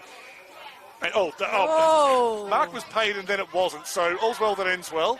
Wilston Grange through the middle. Found Finlay. Finlay just goes the direct route. Over the head of Kendall. She has space in front of her, but the ball won't sit. Gracie Roy tracking her. Has Donataccio inside. Does the Gaelic football kick to herself. She was watching Australia versus Ireland a couple of weeks ago, clearly. Brought to ground. That'll be a ball up in the northeastern pocket. Ella Gibson's just come off here for Morningside, but she's not looking too good, mate. So we'll just keep an eye on that one. Georgia Lewin in the ruck, which is not much worse an option. Beautiful work from Levine again. Once again, her ability to read the ball off opposition hands has been strong in this match. Turned over by Lewin. Petrides. So many times in this match, Petrides has been the one who's reacted fastest to the loose ball. Strong tackle from O'Donnell, got it away from Baviello. Well done, Grace O'Donnell. That was a good call there. Baviello just dropped that footy, and O'Donnell has capitalised on it. Her kicks are way better than that, so she's really put her teammate under pressure there, but Kira Tolley's got that ball straight out and straight down to Irvine. And then Petrides again. Tries to chip it over the top. They've got a 2-on-none. Lilcock streaming forward is Musial. Finning is back. Plenty of time for Taylor. Inside, handball to Irvine. Irvine could shoot. And Nikita Irvine! It's a game of turnover ball, and Morningside do it better than most in this competition. And what did I say at the start of this quarter, Daniel? If you run and you carry, the team that's going to run and carry and is willing to take that ball on is the team that's going to capitalise here. And that's exactly what Morningside has done. I wanted to see that from Wilston Grange because we've seen it all season. I wanted to see it from them. But Morningside's come out, run, carry, support. That was phenomenal just there. Renee Taylor found her space, waited for the players to come towards her, saw the player over the top, and off they go. I love watching Morningside regain their shape. They're obviously prepared to go wide to defend because teams will try to attack around them.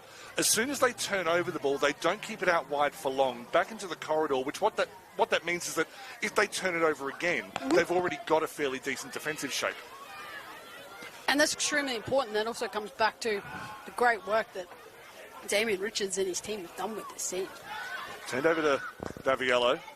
Day. Sorry, mate. Just having a Gatorade.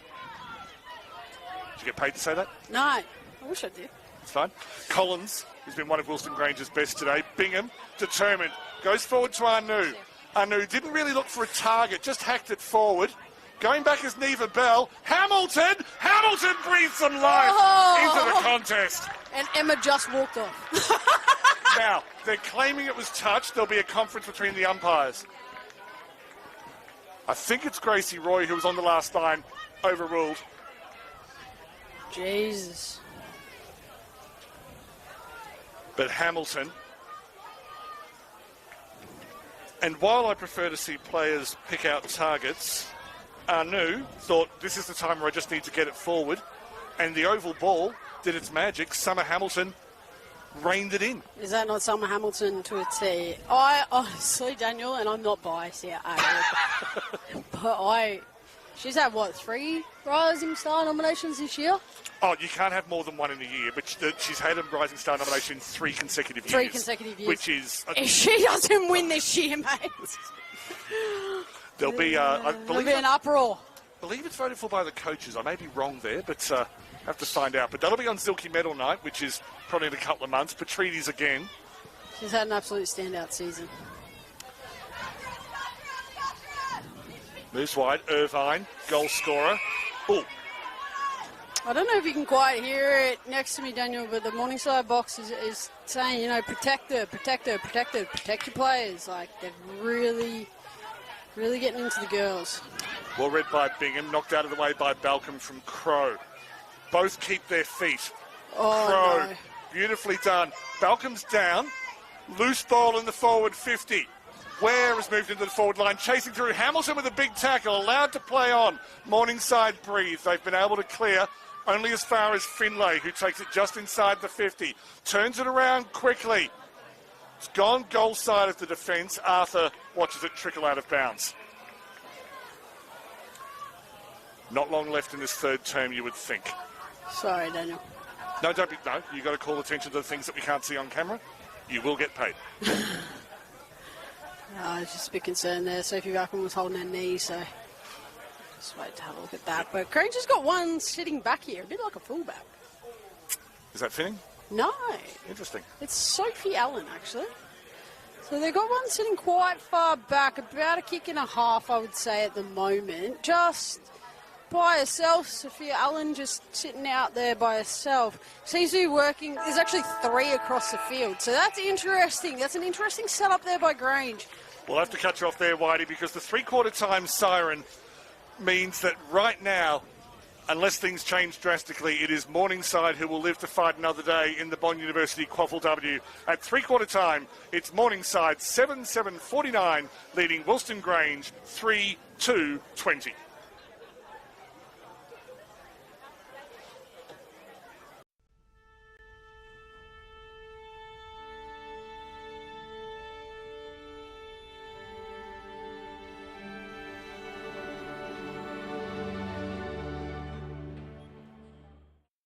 Okay, let's give them 60 minutes of skills, fitness and fun. And let's not forget about connection. We're talking safe, inclusive and modified rules, perfect for newcomers. Okay, super kick on 3. 1, 2, 3, super kick! Woo! Yeah! Super fun, super safe, super inclusive. Super kick, tailor-made for 7 to 12-year-olds. AFL 9s, it's footy for best mates looking to be teammates. cardio fiends after a bit of competition. Legends of the game, looking at making a comeback. There's footy for when your week's pretty cooked, or for fitting it in between classes. It's footy! It's footy. It's footy. It's footy for me. It's not just an Australian sport. There's a lot of countries that come over and create a home here that can also join in and play the sport to the fullest potential. All the advice that you get given, it's really inspiring. Being part of a football team is more than just a game. It's like a family. To find your more, visit play.afl/more to footy. Football club is very, very important in this community. Without it, there's not much else to do in such a small town. I do believe that there's so much more to sport than just winning. If my story says anything, it's that you don't need the experience, having the passion and having the want to see the young girls excel. It's also, to me, a chance to give back to the community. To find your more, visit play.afl/more to footy. Presented by BHB, the AFL's Gender Equity Education Program supports community football clubs to make more welcoming and inclusive environments for everyone in footy, particularly women and girls. It provides practical tools to remove barriers, challenge outdated norms, and create safer, more equitable environments where everyone can participate, lead, and officiate the game. We chose the Gender Equity Education Program more because of the growth we've had in the female participation over the years. So for us, it was an addition to the Women and Girls Charter Club, which we did back in 2024. The growth we've had in our female participation from the start of that to where it is now is nearly double. What has stood out the most is how practical the program has been, and it uses real-world examples and that stuff clubs can start implementing straight away. The Gender Equity Education Program has had a huge impact of our club. Participation rates of our females has grown massively over the last few years. It just gives the ability for a mum that has a young daughter to have a safe space to start a new sport, continue on their AFL journey here at the club. We would encourage other clubs to get on board with the program, help create a safer, more inclusive environment for your club, players, families and members. The program for us, it really shone a light on what we've been doing well as a club. Clubs continue to grow, participation levels continue to grow. I feel confident within our club that new players to our club, existing players to our club, feel that the environment they're here, they continue to learn, continue to grow, but doing it in a safe space. For kids these days, it's paramount. So take the next step and submit an EOI via the link in the caption below.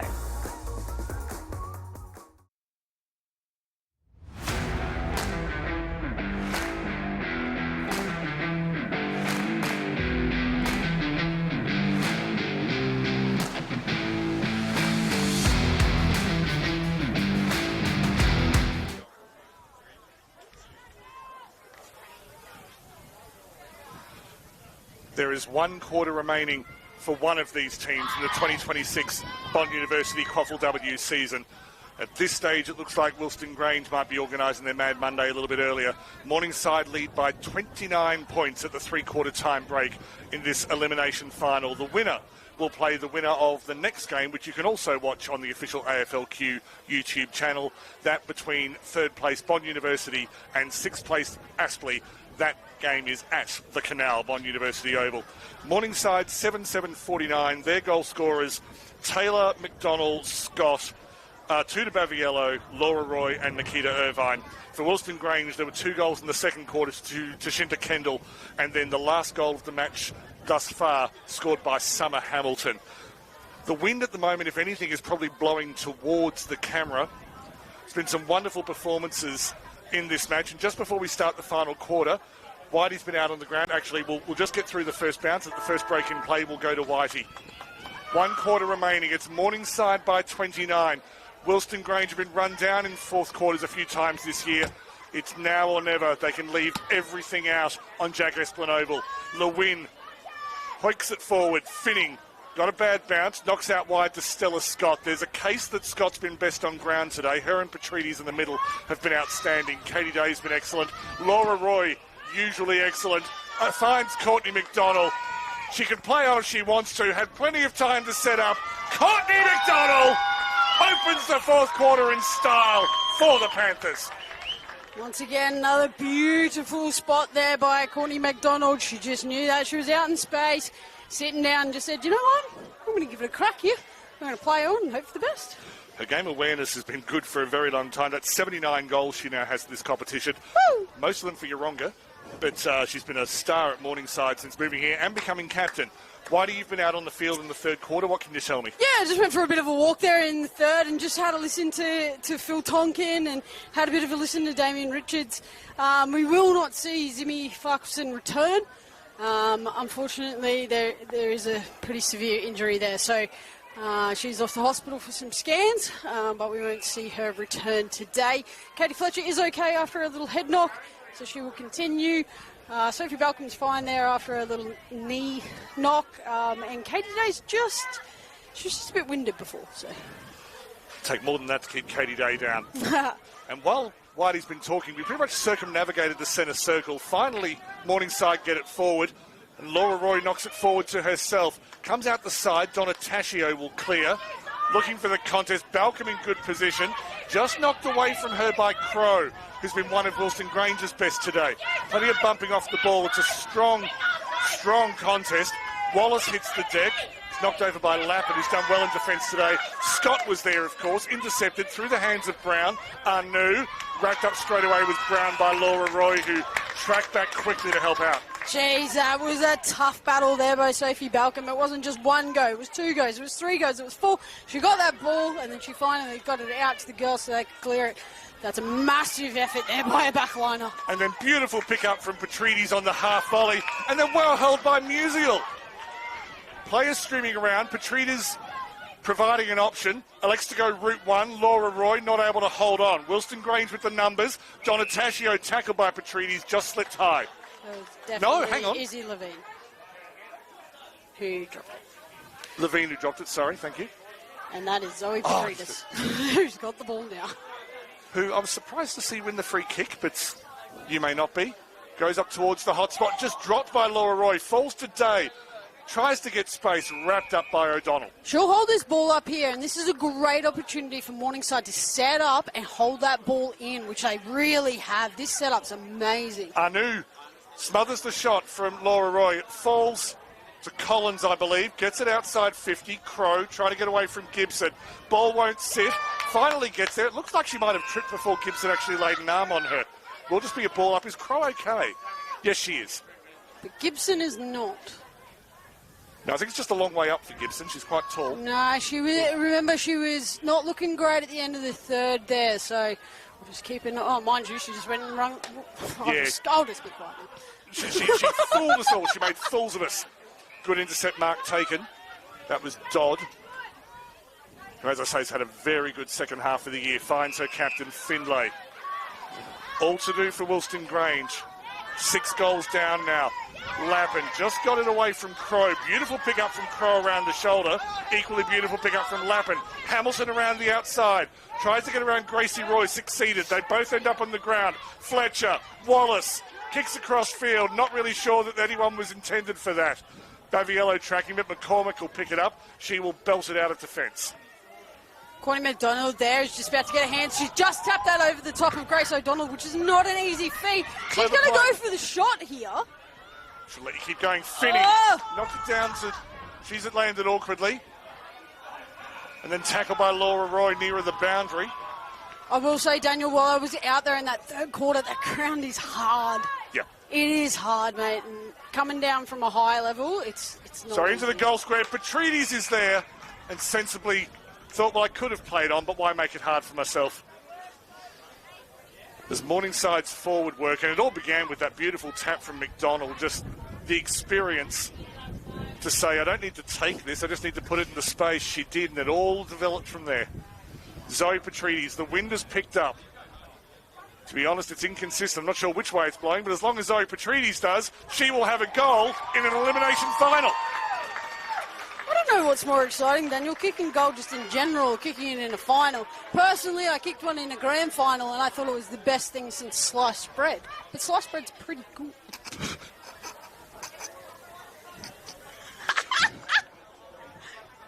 I don't think our fans of you really liked that pun either. I think last week the grass was grassing. This week Talk about Zoe Petrides. She's just scored an amazing goal.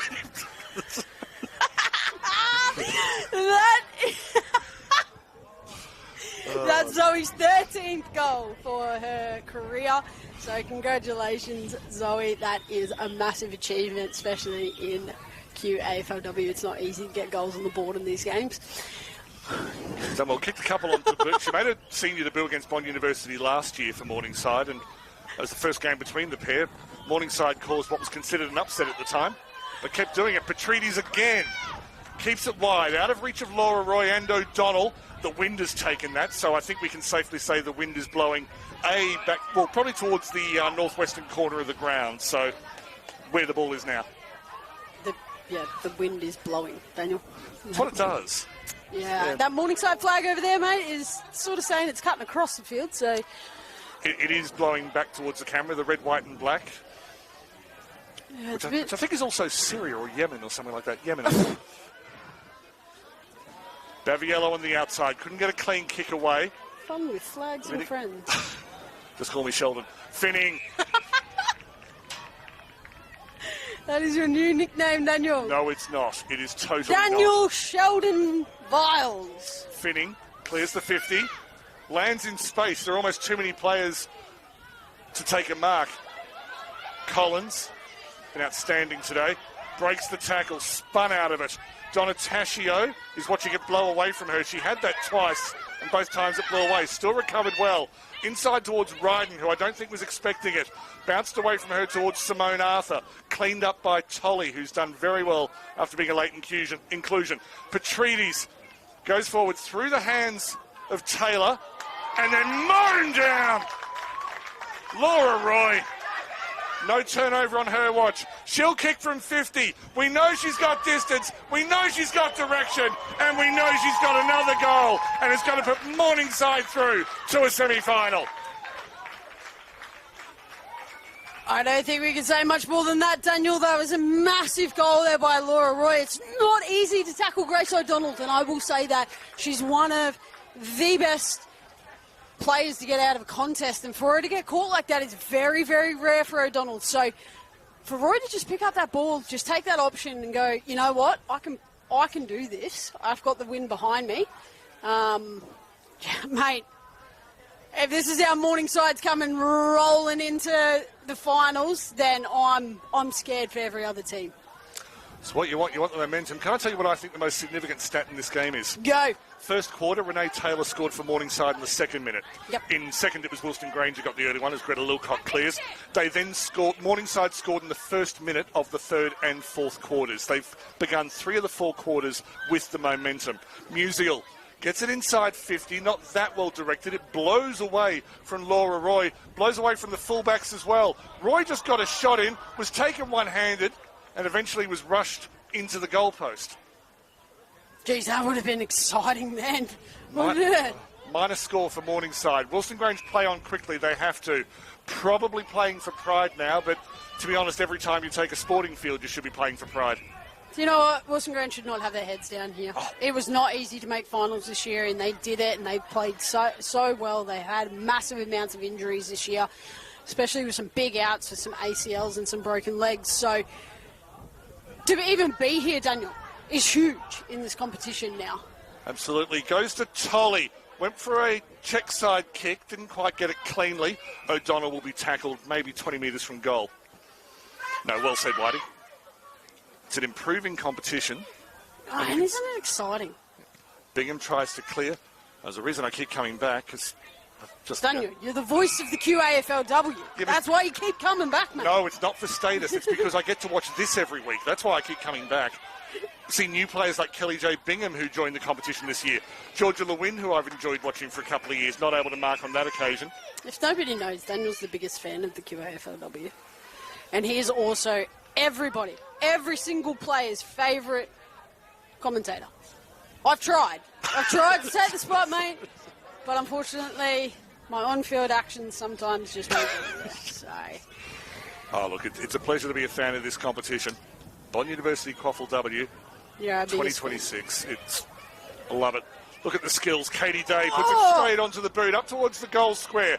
Falls loose. Knocked inside by Taylor. She's done that a few times today. Finning kept her feet. Ryden. Day nearly intercepted. Will eventually be cleared. That's Maddie Brown. Thank you very much, Maddie Brown. Cleared. It will be turned over. Back inside 50. Simone Arthur, what eyes then? Just put her eyes up, saw Courtney McDonald leading, and just bang, straight drop punch straight to her captain. Well, whether this is one shot to goal really depends on what the wind is doing at the moment she kicks it. It is kind of behind her, but not really. So I'd say she'll probably have to go sort of towards the right-hand post. Musial's just lurking to the right of the goal square. And she Let's has it gone roost. to the It's right. gone right to left. It's just a question of distance. The defenders were in place for Grange. As I said, mate, she needed to go to the right-hand post. I'm not saying I know footy or anything. I have no idea what I'm talking about. There's a reason I invite you up here. Ah, is that what it is? I thought it was just my good looks and chums. Well, there's that. I'm getting some dirty looks here. It's all right, the camera can't see them. McCormick kept her feet well. She'll turn it back inside. Goes for a kick on her weaker left foot. Turned over to O'Donnell, rather. Over the head of Ryden. Has some work to do. That's blowing away from her. Oh, that's tough. Ryden's quick, and that ball was gathering pace. Mate, it was heading Oxford Street. It was off to the movies, wasn't It was off to the movies, mate. Who doesn't like popcorn from the movies? It's always better than the popcorn you make at home. it? I know, right? I don't know why. It's like just the atmosphere of a cinema. Oh, they've caught a lasso. Interesting, insufficient. No, Yeah. well, yeah, no, that would be right. That would Okay. be right. She kicked towards the boundary in the space, and yeah, no one touched it. So, yep. Stella Scott went inside, ended up being intercepted by Kendall. Good hands, Bingham, inside to Kendall again. Have they got some magic left in them, the Gorillas? Well taken in the middle of the field by Ware. Handball to Kendall. Tries to step around Lapp and succeeds. McCormick got in the way. And so many opposition attacks run into Lucy McCormick and just end. And even if they did get it down there, Daniel, they had no one. Morningside had 3 players. I'll just catch up with Baviello. Keeps it in the pocket, but Baviello's counter-attack was on. The mark was taken just inside the field of play. And the set shot will be had by Nikita Irvine. Wonder if she's been winning. Oh, no, she's going to go inbound. Was looking for Petridis again. The wind played havoc. 3 Wilston Grange players went for that. Scott stayed back. Got it back to Baviello. Hit the top of the boot. McDonald in position because that's what McDonald does. Is the skip not having a great day today? She's having a wonderful day. She's just everywhere today. She's getting her space. She's ensuring that she's ready for the ball to come in. She's been fighting for it all day. And like you said, if she kicks a goal, it's a pretty good omen. And this will be a second? Yeah, Third. Sorry, yes. 2 goals today. This would be the 80th of her career, which puts her pretty high up on the all-time list. Distance not an issue. Wynn took it to the left. That was a beautiful kick. Oh, nothing wrong with her technique. I think when she came into footy, which was relatively late in life, Yeah. she, in your 20s, really late in life, but she worked hard on her technique. Yeah, it's beautiful technique, and she's definitely got the sweet spot of the ball down pat. Sprawling attempt at a mark. It's hit the deck. Jasmine Ware tried hard all season, tried hard today. Has been moved further forward in this game to try to be the link player for Grange's counter-attacks. Grange just look like they're just missing something today. Matenga. Matanga, Zimi Hussain, maybe that little bit of run and grunt on the side. Obviously Farquharson going down as well is not good. Hey, interesting. So please stay with us till the end of this game, but as soon as it's over, stay on the official AFLQ YouTube channel. Bond University versus Aspley in the other elimination final. If Bond wins that game, they will host Morningside next week, assuming something freakish doesn't happen on this ground in the next few minutes. If Aspley wins, then Morningside will host Aspley here. Meanwhile, the other match will be Southport versus Coorparoo at Fankhauser Reserve. The winner of that match straight into the grand final. The loser will host the preliminary final. Those 45-degree kicks have worked well for Grange all season, but Levine, who was probably the most influential player on the ground in the first quarter, I'd say for best on ground, I'm actually leaning towards Stella Scott just ahead of Zoe Petridis. They've absolutely ruled the midfield today. Gracie Roy, Kendall bearing down on her, still spears the kick in. Loose ball, runs away from McDonald, tapped it inside, was looking for Taylor. And then brought down by Rani Dodd, who's had an excellent game in defence. I think both teams should be really proud of their efforts today. It's been tough. This wind is circling. It's really strange.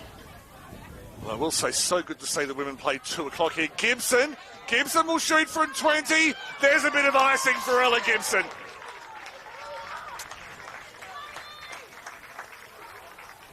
And Morningside will be waiting for that game at 3:45 to start, Daniel, with bated breath to find out who they will be versing next week. I think either way, Bond University, Aspley, I think they're going to give them a run for their money. And if they continue this run, this is how they finished the game last week. They came out and they started the game as they finished, and that's exactly what you want. And they haven't stopped for 4 quarters. If I'm Damien Richards right now, and I know Damo watches these back, especially when you and I commentate, Daniel, he should be extremely proud of his girls today, because they didn't just... He was quite harsh on them after the round 16 game, but they've come out and they've showed what they can do. Bingham and Crow combining in the middle. No, Morningside have sounded a siren to the rest of the competition. And if you're starting from the elimination finals, as the out-of-zone umpire spotted something, Bingham has the free kick. If you have to run the gauntlet, make your statements. Create a bit of fear in front of you. Bingham clears Arthur. His planes are flying overhead. Kendall, unable to hold on. Oh, Lappin down. And again, clutching the knee. Please, no. I think it's Lappin. We'll keep an eye on it. Crow keeps it wide. Balcom with the running intercept mark. I'll keep an eye on Hannah McLaughlin. Yeah. Who hasn't been needed as much today, but once again scored a worldie with potential goal of the year earlier in the year. Even Finning's dropping marks now. You can just see there's a little bit of natural expected deflation. Now the play has to stop because the ball just came straight over. We never like to see this. Once again, Daniel, like we said before, no injuries regardless of who it is. Sophie Arthur just arguing with the umpire about perhaps when play should have stopped, and I'm not sure that's... Simone Arthur? Or even Simone Arthur, her as well. Yeah. Maybe our alter ego's Sophie Arthur. Yeah, sorry about that. Okay, just checking. So Hannah looks like she will be okay. That's what we want to see. We want to see him running off. So closing stages. Wilston Grange made the finals 2 years in a row. They can be proud of their season. And it's a great team unity, great team gelling. What's the word I'm after? They've really turned it around at that club, and now they're perennial finals contenders. I think the sisterhood that they've built at that club is absolutely phenomenal, and obviously I'm personally really proud of being part of that. But Claudia Nolan, their women's director, has really worked so hard with Phil Tonkin and the team to continue that on. So congratulations, Wilston Grange. You set a high standard for a lot of the women's team. Indeed, but it will be about Morningside. They continue to the semi-final next week. Wilston Grange fighting hard to get out of defence. Mackenzie Finlay, potential team of the year. She's had a wonderful season, been in there a couple of years. Daniel, I've got a question for you. Would you rather come through an elimination final, into a semi, into a prelim, blah, blah, blah, blah, or would you prefer to have the week off?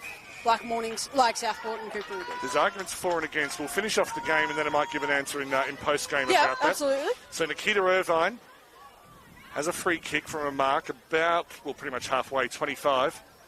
The wind has just picked up again. She'll need to kick this right to left. Am I copying Whitey's advice? Absolutely. Irvine has already scored off the one step, belts it just to the left. Jesus, massive kick off on step. Remember Darcy Davis used to do that when she started? Yes. And eventually lengthened it, so I wonder if she'll go back to the one step, because she was probably more accurate when it was. Finning just goes route one. Taylor Harris was the same, mate. Attacked by McCormick, who's been brilliant. Had a shot outside of the boot. Finning gets a second opportunity. I'm sure what just happened behind play there, but McCormick went down. It's Morningside who progress. It's their biggest ever win over Wilston Grange. Morningside 11-11-77. Wilston Grange 3-2-20. And Morningside will progress to play the winner of Bond University and Aspley. If Bond University win, it'll be at the Canal. If Aspley win, it will be here. 11 goals for Morningside. Taylor, McDonald, Scott, Baviello, Laura Roy, Baviello again and Irvine, McDonald, Petrides, Laura Roy again, and Ella Gibson. For Wilston Grange, it was 2 goals, 2 to Shinta Kendall and 1 to Summer Hamilton. Phil Tonkin makes his way over to the Morningside bench, no doubt looking for Damien Richards. There is in amongst the sisterhood, there is a small brotherhood, and that's not the most important part of the QAFLW, but I can say that the men who are part of this competition love it. But let's get back to the women, because Morningside were ruthless today, Amanda Whitehead. Absolutely, Daniel, and that was just an absolute show of class today. They came out, they had their heads structured. I do know that Damien had a bit of a chat to them during the week and sort of said to the girls, you want to play finals, you need to get up, you need to get going. So they've come out today and they've proven their coach exactly right and said that we can do this and look at us go. And, you know, it's exciting to see that this brand of footy can happen in the QAFLW and to start off their finals campaign like that, they will be rolling into the next game next week. But what I do want to say, Daniel, is I want to say massive congratulations to Wilston Grange. Not only, like you said, there is a brotherhood within the sisterhood. The sisterhood is the girls out in that field, and right now we'll just see the girls actually come together as a sisterhood to support everybody that plays our game. It doesn't matter who you are, where you come from, what colour hair you have, what colour boots you wear. We are one. And, we're what, 8 teams? How many teams? 10 teams. 10 now. But all 10 teams come together. We are one. And it doesn't matter who you are, it doesn't matter where you come from, and it doesn't matter who wants to say what. Every single one of those 42 girls out there right now are all together because they are a sisterhood and they will come around a sister in need. It doesn't matter who it is, and it doesn't matter what anyone wants to say. I would never want to come up against 42 women like that. I wouldn't, mate. And that is a statement being made at the moment by the women of these 2 clubs. Won't go into specifics, but suffice to say it's when one of them's under attack, they all come together. Please follow QAFL_QAFLW on Instagram and Facebook. Follow the clubs. Just follow everyone involved in this competition on Facebook. You can see Brooke Sleep taking photos, and that's a powerful statement from the QAFLW. I'll name my best on ground for each team. Mate, absolutely. I'm going to go Stella Scott best on ground for the match, and I'm going to say Layla Collins best on ground for Wilston Grange. Okay. Give us yours, and then we'll wrap it up. For me, mate, it would actually have to be... I do understand what you're saying about Stella Scott, but for me, it'd have to be Courtney McDonald. I'm sorry, but she got in position today. Don't be sorry, say it. Yes. She got in the position today. She was everywhere that she needed to be and more. For me, it's Skip. She definitely got in. And then for Wilston Grange, I would have to say, it's a bit of a toss-up. Well, tell us the 2 you're tossing up between. Yeah, mate, it's a hard one, but I'd say Dodd played very, very well. Agreed. And I also think that even though she didn't get heaps of time today on the field, she was a bit on and off, but I would have to say Ella Smith just rucked so well all day. She ran around the field. It's probably one position people don't really see is the ruck. So to be able to see her just move around, that's me. Thank you very much, Whitey. No worries. Next week, we know Southport will be playing Cooperoo. The other match will be Morningside versus the winner of Bond versus Aspley. Thank you to Danny on camera and Double Take. Congratulations to Morningside. Thank you to everyone who's tuned into this broadcast. Reserve grade's about to take place here. That final series is very hot and high quality as well. But for now, from Jack Esplanade